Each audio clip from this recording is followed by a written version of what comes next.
Good morning student, and once again welcome to the class. Now today we have started new points information transfer. आता information transfer हे writing स्किलचा एक part आहे. तर याच्यामध्ये आपल्याला काय करायचं असते, right a 1/3 paragraph on classroom. तर इथे एक नोट किंवा एक 1/3 पॅराग्राफ लिहायचा असतो आणि इथे पहिले एक डायग्राम काढून दिलेली जाते इथे वर्ड वेबची. तर हा जो मेन आहे क्लासरूम, तर या क्लासरूमशी रिलेटेड त्याच्या आजूबाजूला काही वर्ड्स आहे, त्यामुळे ही एक काय झाली वर्ड वेब डायग्राम तयार झालेली आहे. तर ही डायग्राम तयार झाल्यामुळे आपल्याला ह्या क्लासरूमवर आधारित एक काय करायचं आहे, 1/3 पॅराग्राफ तयार करायचा आहे. त्यामुळे या इन्फॉर्मेशन ट्रान्सफरमध्ये 1/3 पॅराग्राफ तयार करायचा असतो. म्हणजे एक तुम्हाला टॉपिक दिलं जाते आणि त्या टॉपिकवर आधारित तुम्हाला एक 1/3 पॅराग्राफ तयार करायचा असतो. आता दिसतं क्लासरूम दिला आहे आणि क्लासरूमला हे वर्ड, बाकीचे जे वर्ड आहे ते रिलेटेड, म्हणजे क्लासरूममध्ये teacher, student, books, desk, water bottle, pencil box, lunch, school bus, हे काय आहे रिलेटेड वर्ड्स आहे. तर त्याचा पॅसेज कसा तयार होणार बघा. Paragraph, this is my beautiful school and this is my classroom. हे काय आहे, माझं खूप सुंदर असं शाळा आहे आणि त्यामध्ये ही माझी क्लासरूम आहे. 30 student in my class and they are all my friends. तर 30 स्टुडंट माझ्या क्लासमध्ये आहे आणि ते सर्व माझे मित्र आहे. Some student come to school by bus और some student come to school by bicycle. काही स्टुडंट स्कूल बसनी येतात, तर काही स्टुडंट जे आहे ते बायसिकलनी येतात. Every student come to school with bag, water bottle, pencil box and lunch box. म्हणजे प्रत्येक मुलगा हा शाळेमध्ये जेव्हा येतो तेव्हा तो त्याच्यासोबत आपली एक बॅग आणते, त्याच्यामध्ये बुक्स असतात, वॉटर बॉटल आणते, पेन्सिल बॉक्स असतो आणि लंच बॉक्ससुद्धा असतो त्याच्यासोबत. Everyone its to lunch box for the lunch break. आणि सर्वजण जेव्हा लंच बॉक्स खातात तो कोणत्या वेळेस खातात, लंच ब्रेकमध्ये खातात. All subjects book in my bags. Many teachers teaches us to all subject in the classroom. तर माझ्या बॅगमध्ये काय असतात, ऑल सब्जेक्टचे बुक्स असतात आणि त्यामुळे आम्हाला जे टीचर शिकवत असतात ते ऑल सब्जेक्टचे टीचर या क्लासरूममध्ये शिकवित असतात, ऑल सब्जेक्ट शिकवत असतात. All student are sitting on the bench and writing on the desk. तर प्रत्येक स्टुडंट म्हणजे सर्व जे मुलं आहे ते बेंचवर बसतात आणि डेस्कवर रायटिंग करतात. We are reading, learning and enjoying all subject books. आणि आम्ही सर्व जे बुक्स आहे, सब्जेक्ट बुक्स आहे सगळे, ते आम्ही रीडिंग करतो, लर्निंग करतो आणि एन्जॉयसुद्धा करतो. My favourite subject is English. Everyone enjoy the classroom. आणि सर्वजण क्लासरूममध्ये एन्जॉय करतात. तर हा झाला एक 1/3 पॅराग्राफ आपण कशावर लिहिलेला आहे, या क्लासरूमवर. तर अशा पद्धतीने तुम्हाला एक डायग्राम काढून दिली जाईल आणि त्या डायग्रामवर आधारित तुम्हाला एक 1/3 पॅराग्राफ तयार करायचा आहे. तर यालाच इन्फॉर्मेशन ट्रान्सफर असे म्हणतात. आता नेक्स्ट आहे एक अशाच पद्धतीचा, परंतु त्यामध्ये काय दिलेलं आहे, 2 पॉईंट्स दिलेले आहे. 2 पॉईंट्सचे आधार घेऊन आपल्याला एक पॅराग्राफ तयार करायचा. जसं बघा, right a 1/3 paragraph on 2 season. 2 सीझनवर 1/3 paragraph तयार करायचा आहे. एक आहे समर आणि दुसरा आहे रेनी सीझन. याच्यामध्ये पॉईंट्स दिले आहे, तर हे पॉईंट्स घेऊन आपल्याला तयार करायचं आहे. समर सीझनमध्ये February to May, June to September. Hot and tiresome, cool and fresh. feeling sweetly and uneasy, sometimes catch cold and fever. Using fan and sun coats, using raincoats and umbrellas. Bare and barren, greenery everywhere. तर हे points दिले आणि ह्या पॉईंट्सवर आधारित आपल्याला काय करायचं आहे, 1/3 पॅराग्राफ तयार करायचं. तर बघा answer, there are 3 main season in India. इंडियामध्ये किती मेन सीझन आहे? 3. They are summer, winter and rainy season. Summer, winter आणि रेनी सीझन आहे ते. The duration of summer season, तर आपल्याला इथे कोणत्या 2 सीझनबद्दल पॅराग्राफ तयार करायचा आहे? समर आणि रेनी सीझनमध्ये. तर आता duration of summer season is from February to May. Summer season कधी येतो? फेब्रुवारी टू मे महिन्या. And the duration of rainy season is from June to September. आणि रेनी सीझन जो असतो तो जून ते सप्टेंबर महिन्यापर्यंत असतो. The climate is very hot and tiresome. Summer सीझनमध्ये कसं असते क्लायमेट? हॉट अँड टायरसम असते, म्हणजे खूप ऊन असते आणि खूप थकलं वाटतं. And rainy seasons the climate is very cool and fresh. आणि रेनी सीझनमध्ये जे क्लायमेट असतं, जे हवामान असतं ते खूप कूल असतं आणि फ्रेश असतं. People feel sweetly and uneasy in summer season. तर समर सीझनमध्ये लोकांना खूप स्वीटली वाटत असते आणि अनइझी वाटत असते. In rainy season people catch cold and favour. आणि रेनी सीझनमध्ये बरेचसे पीपल काय करत असतात? बरेचशा पीपलना काय असतात? सर्दी आणि फेवरसुद्धा असतात, म्हणजे सर्दी आणि ताप असतात. People using fans and suncoat in summer season. आणि पीपल हे समर सीझनमध्ये फॅन्स आणि सनकोट यूज करतात.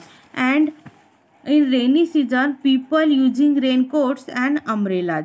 आणि रेनी सीझनमध्ये पीपल काय यूज करतात? रेनकोट आणि अम्ब्रेलाज यूज करत असतात. In summer season atmosphere becomes bare and barren heavier. आणि समर सीझनमध्ये जे ॲटमॉस्फिअर असतं ते काय असतं? बेअर आणि बॅरन असतं, खूप हेवियर असतं. And in rainy season atmosphere becomes greenery everywhere. आणि रेनी सीझनमध्ये जे ॲटमॉस्फिअर असतं ते काय असतं? सगळीकडे हिरवगार असं असतं. तर हा झाला 1/3 पॅराग्राफ 2 सीझनवर. तर अशा पद्धतीने तुम्हाला जर 1/3 पॅराग्राफ रायटिंग करायला आला एक्झाममध्ये तर तो तुम्हाला अशा पद्धतीने 1/3 पॅराग्राफ तयार करायचा आहे. तर आपल्याला अनसीन पॅसेजसुद्धा तुम्हाला कळलेला असेल की अनसीन पॅसेज म्हणजे कोणता? तर आपल्याला आपल्या टेक्स्टबुकच्या बाहेरचा पॅसेज, आणि तो तुम्हाला कितीदा वाचायचा? पहिले सुरुवातीला 2 टाइम्स वाचायचा, लक्षात घ्यायचा, आणि नंतर जे क्वेश्चन विचारले ते क्वेश्चन तुम्हाला राईट डाऊन करायचं आहे. आता आपण थोडंसं रिव्हिजन घेऊ. आता हा जो लास्ट व्हिडिओ आहे, या व्हिडिओमध्ये जेवढं रिव्हिजन झालं तेवढं आपण मारू, बाकी तुम्हाला करायचं आहे.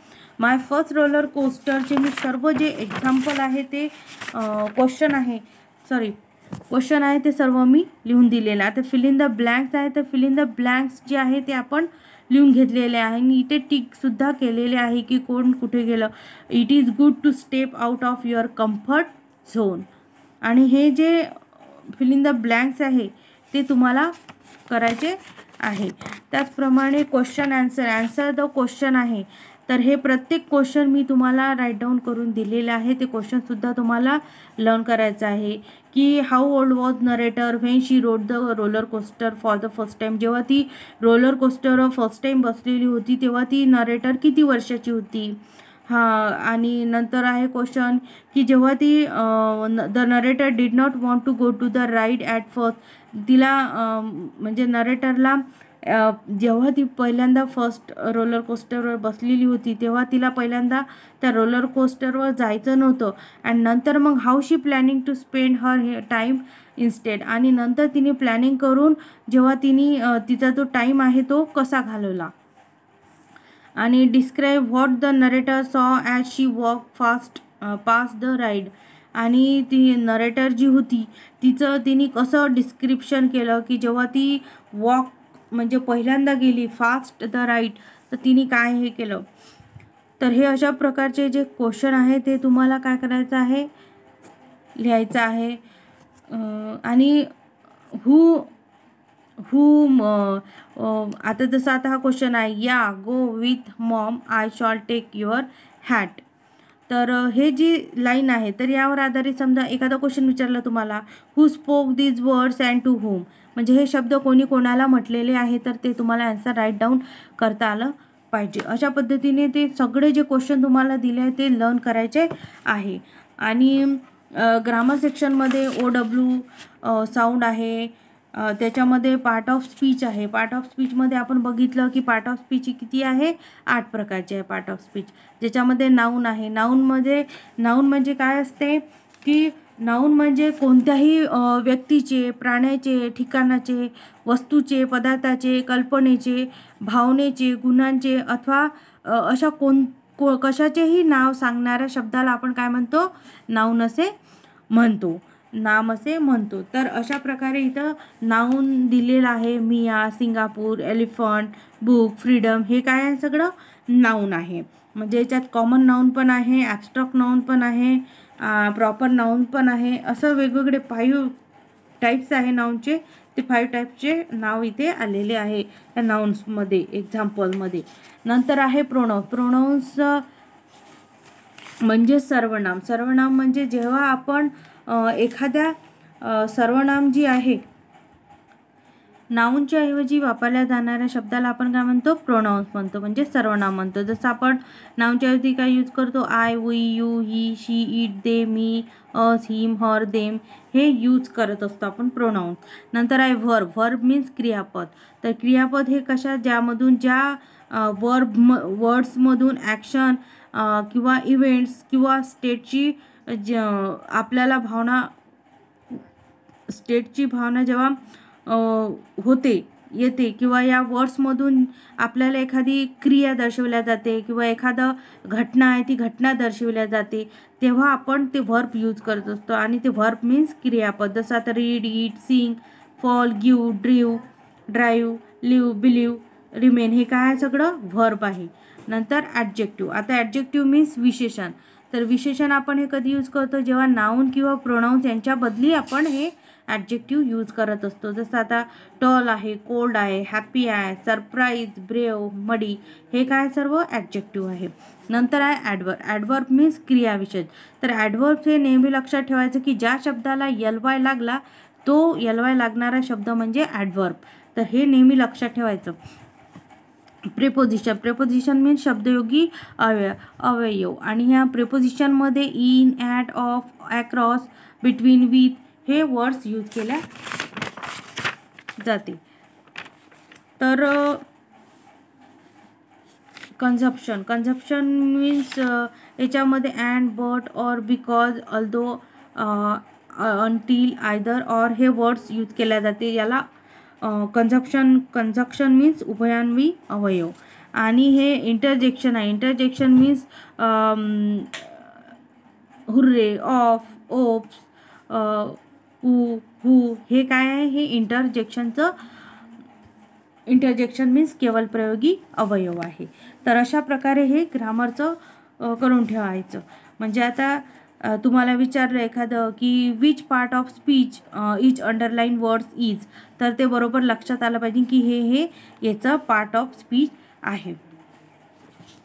आणि हे स्पेलिंग वगैरे, ब्रिटिश स्पेलिंग, अमेरिकन स्पेलिंग कोणते आलं तर विचारलं तर तुम्हाला ते राईट डाऊन करता आलं पाहिजे. नेक्स्ट आहे मग ॲडव्हेंचर ॲट सी. ही एक पोयम आहे. तर ही पोयम याच्यामध्ये काय करायचं आहे, तुम्हाला जे रायमिंग वर्ड्स आहे ते रायमिंग वर्ड्स करून ठेवायचे. फिल इन द ब्लँक्स ज्या आहे त्या फिल इन द ब्लँक्स करायच्या आहे. फिल इन द ब्लँक्स खूप इझी आहे. त्याचप्रमाणे जे बॉक्समध्ये हार्डवर्क्स आहे, सिमिलर वर्ड्स आहे, त्याच्यापैकी एखादा जर आला तर तो तुम्हाला लिहिता आला पाहिजे. त्यामुळे ते सुद्धा लर्न करायचं. आणि आन्सर दिस क्वेश्चन हे 5 क्वेश्चन खूप इझी आहे, 1 लाईनचेच आहे. त्यामुळे हे सुद्धा क्वेश्चन तुम्हाला काय करायचं आहे, लर्न करायचं आहे. Which sea was the ship travelling on? Sulu. आणि हू वॉज अँड्रू? अँड्रू कोण होता? तर अँड्रू जो स्पीकर होता त्या स्पीकरचा काय होता, nephew. How was the curse broken? ती कशी ब्रोकन झाली? Why did the speaker think that the treasure was curse? तो खजिना पाहून ते खूप स्पीकरला खूप कर्स झाले. आणि how did the men fix the boat? ते